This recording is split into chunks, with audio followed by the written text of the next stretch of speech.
Yes, people, welcome to Man Knows Football. You're back with Guni yet again for another disappointing result in the Premier League. We went over to the London Stadium where we played London rivals West Ham, a place where I am always desperate for a result. I cannot stand West Ham.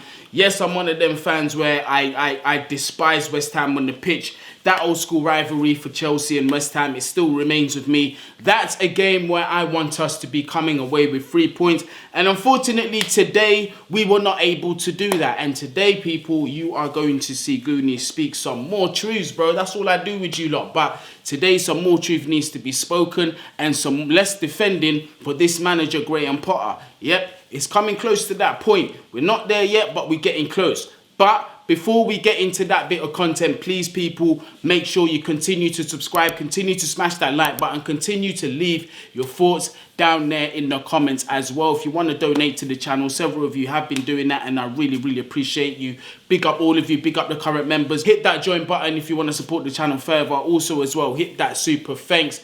Those donations go a really long way, so thank you to those who have been doing so. So Chelsea go over to East London where they are hosted by rivals West Ham at the London Stadium, who are currently struggling, suffering in the Premier League, fighting for their lives. They could be relegated by the end of the season. But when Chelsea are in town, it seems that no team has to worry because, like I said to you lot, we are beatable by anybody. This team is not the full article yet. There's still a lot of imbalance in this team. There's still a lot of personnel that needs to be addressed. And we are struggling as a result. Surprise, surprise. However, we cannot be leading on that crutch too much because the manager does have to take responsibility.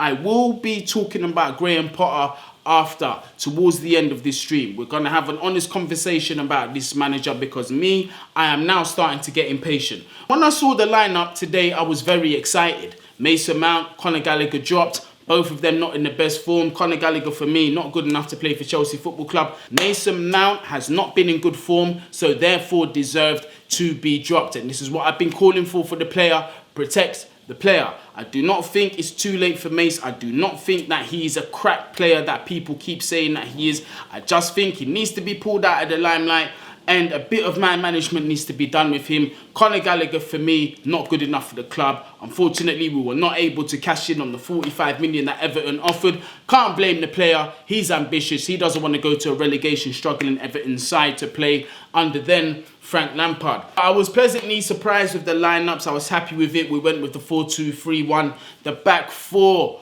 well, Kepa in goal in the back four with Cucurella, Badiashile, Thiago Silva, and on the right back, Reece James. The two in the middle, that pivot, Reece James and Enzo, who I thought played well. Then the three in front of them, you had Mudryk on that left-hand side. You had Joao Felix, the natural number 10.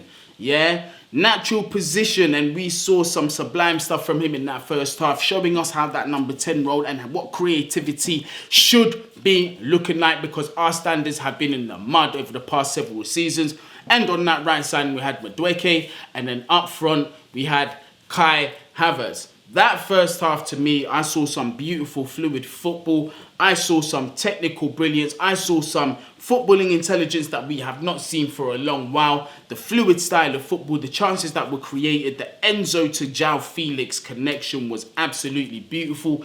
And for me, I could see it. Although Loftus-Cheek, I felt that he done several things right today. He wasn't superb, but he was far from rubbish. I thought he was good. He was brave today. He took risks. He progressed the ball very well. Things that we know he does good. Was strong on the ball. It's just that the final execution on his passes were not that great. But what he did do today, he was very disciplined. He allowed Enzo to influence the game that little bit more in that final third, particularly in the first half. And boy, did we get that result. Look at the weight of that pass for Joao Felix. The vision, the weight, the execution, and then that finish from Joao Felix was absolutely beautiful. 1-0. If I'm honest, yeah, I was sold. At that point, I was sold. I was like, yeah, there's going to be more coming. There's going to be 2. There's going to be 3. We're going to see some football that we've been missing. When they went 1-0 up, we did allow West Ham into the game. We let them right back into the game. An old habit that I've been complaining about on this channel. When we score, we are not ruthless. We let teams back into the game. We let them get forward, press us in our final third, yeah, because we do all this thing of playing out of the back consistently, not trying to switch this up. We haven't just seen this under Potter. We used to see this under Tuchel, but that needs to stop. That is not the only way to be playing football, especially against a team that press as well as West Ham up top, and we saw that today. Almost got ourselves in a lot of trouble, to be honest with you. Sometimes it's good to just tell your defender, get that ball forward, let's try and win that ball back. Them second balls in that final third, sometimes we've just got to play it safe. And it's common sense. When you are playing a team like West Ham with so much aerial presence, more than what we have outside of Badiashile and one or two others, why are you playing this style of football? Why are you risking conceding corners where they're going to have the advantage? Conceding free kicks where they're going to have the advantage? Why are we doing these things? We need to focus on progressing the ball forward. Definitely in the first half, we saw a lot more of that. The second half, obviously, we're going to talk about. But in the first half, there's definitely got to be some criticism of certain players. Cucurella today was shameful, shocking. Been complaining about this guy's form. I haven't been harsh on him. I've been trying to be patient. But at this point, he needs to hold bench just as much as Mason Mount needs to do. We need to keep the same energy for every player, and that's exactly what I'm going to do. That guy needs to hold bench. Pathetic today. Yeah? He looked clueless in every aspect of the word. Very naive in his defensiveness. I'm usually a fan of his front-footedness, trying to engage and be aggressive. But today, it wasn't good enough. Was being caught out so much, man. He just looked like an amateur. As well, contribution going forward. Was rarely making the overlaps. Was rarely underlapping and adding numbers into that midfield and being asked. Rarely making the correct passes. Not including Mudryk in the game. I'm seeing Mudryk getting a lot of criticism from fans that didn't watch that game. That are just looking, oh, Mudryk done nothing again. Well, if you watch the game, he had no service. This guy was desperate looking for that ball, but his partner on that left side, who was supposed to overlap and underlap and provide him options, was just not doing it. Cucurella needs to hold bench. Right now, he's embarrassing. It's embarrassing. Play Lewis Hall. I never thought I would say this. Long-term wise, I still don't know if that boy's the answer, but as of now, he is miles better than Cucurella. I don't know what's going on with this player, but where we are in the table, we're not getting 3 points. I've got no sympathy for anybody anymore. Cucurella, if you're not up for it, sit on the bench, figure it out, watch this youngster take your place, because we need to be getting points. And he was a massive, massive part, a massive disappointment today. Reece James as well, not his best game. I can't really blame him too tough. Not really had that match fitness that's been needed. Has recently come back from injury. Didn't play 90 minutes in the last game. Today got his 90 minutes. But he definitely needs to improve, and I believe that he will. I think when we come into Europe, play against Borussia Dortmund, we're going to see a special performance from Reece James.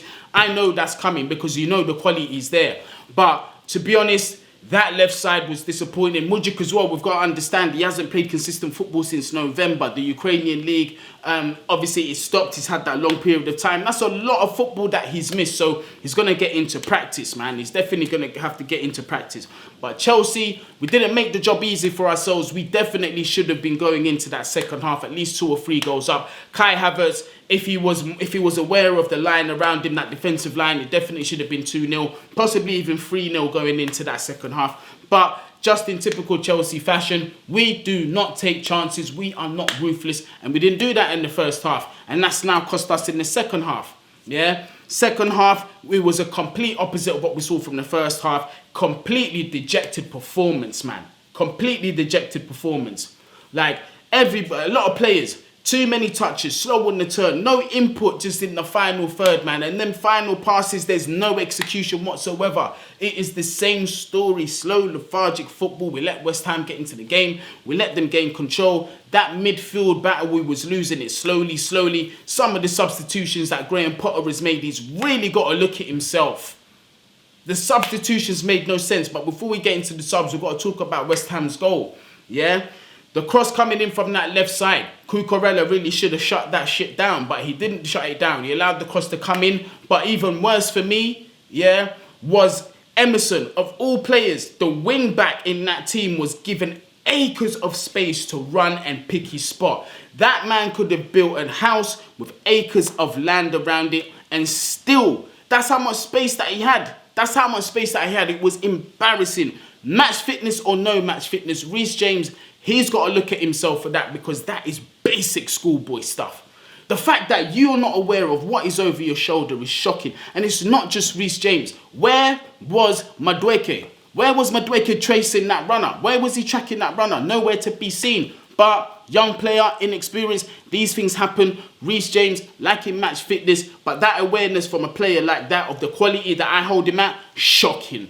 Very shocking. That's something I would expect from Trent Alexander-Arnold. I'm not going to lie to you. Hang your head in shame, defence, because that was a very poor goal to concede. But you know what? After that, there was plenty of time to, you know, to amend. There was so much time for us to be getting goals. Unfortunately, this is where now I've got to look at the manager. Tactically, we look clueless. We look like we didn't know what to do, struggling to get that ball in the final third. Back to the sideways passing. Substitutions were shocking.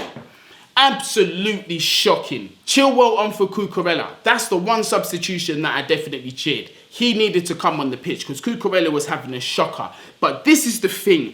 This is what upset me. The fact that he took off Mudryk and brought on Mount. Leave Cucurella and Mudryk on the pitch.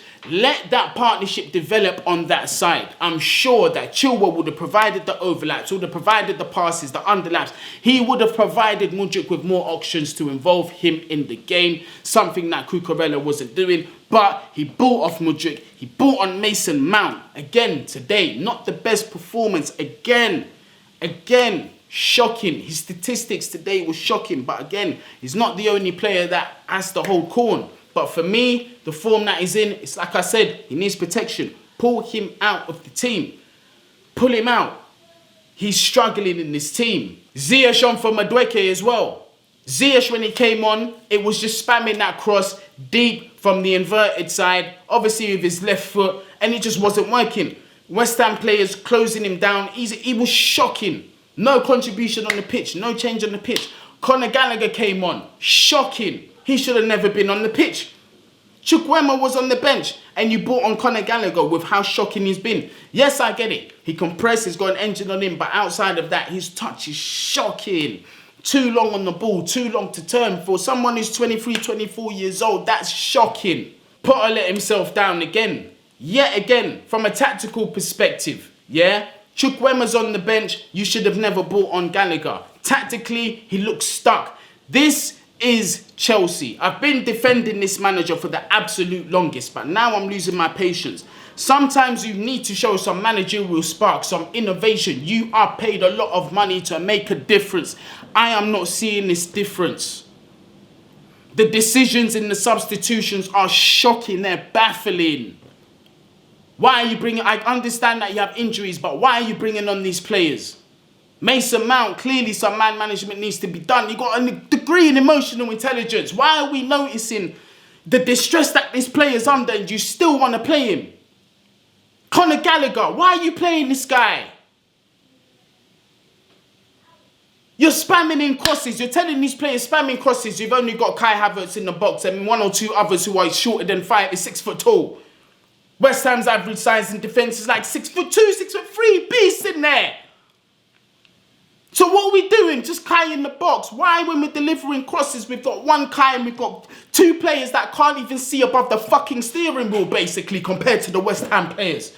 Makes no sense. Bring on Fofana. Presence. With Kai Havertz, if your plan is to be spamming crosses. Joao Felix ain't got that physicality. He's not got that aerial presence. Mudryk ain't got that aerial presence. Madueke ain't got that aerial presence. Mount ain't got the aerial presence. It's only Kai left. What are we doing here? It's these decisions that make me think, bro, I'm trying not to hold the manager to, but these things, you can't ignore them. They're basic schoolboy decisions that we're seeing, Potter, bro. Help us support you.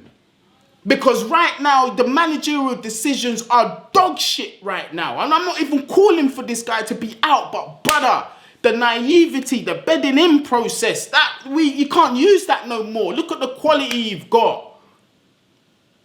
And I haven't even spoken about the transfer fees. I ain't spoken about the transfer money because today was a game where we could have got away with imbalance in that squad, but we just weren't putting West Ham to the sword. We didn't want it. Same mistakes. Going for the same decision, expecting different results. Potter, it's got to change. Even for me, I don't even want you sacked right now. I believe still the squad is massively imbalanced, but your decisions, it makes it hard to defend this gaffer. Potter needs to get it right. And some of you are going to talk about, well, you haven't spoken about the ref. I am going to speak about the ref, and I know this is a bit longer than usual, but I've got a lot to get off my chest. Referee was disgusting. Clear handball from Souček. Quality goalkeeping from a defender, from an outfielder, a midfielder. And you're not even going to VAR for that? Inconsistency is ridiculous, man. The quality of refereeing in one of the best leagues in the world is shocking. And we've been calling about this for years now. But at the same time, I stick by my philosophies. I stick by my beliefs. I stick by what I told the kids that I was coaching at South Bronx United. Stop looking at refs for decisions. Because as far as I look in the whole picture, by that point, we should have been 2 goals clear of them. It should have been a 3-1 thing by then. Why are we still at 1-1? We got to look at our own quality to make the difference in games. But yes, definitely should have been a penalty. Definitely something needs to be done about it. But I, for one, I'm sick and tired. Why can't we win by our quality of football? People, that's it. I'm not going to go on for too long, man. Let me know your thoughts on today's game. I didn't even know what questions to ask you, man. Just smash that subscribe button. Road to 20k. Smash that thumbs up as well. Leave your thoughts down there in the comments. All of that good stuff. If you want to support the channel, hit that join button. Super thanks. All of that good stuff, people. Yeah, stay safe. Up the Chelsea at all times. Graham Potter, you need to fix up. Southgate out.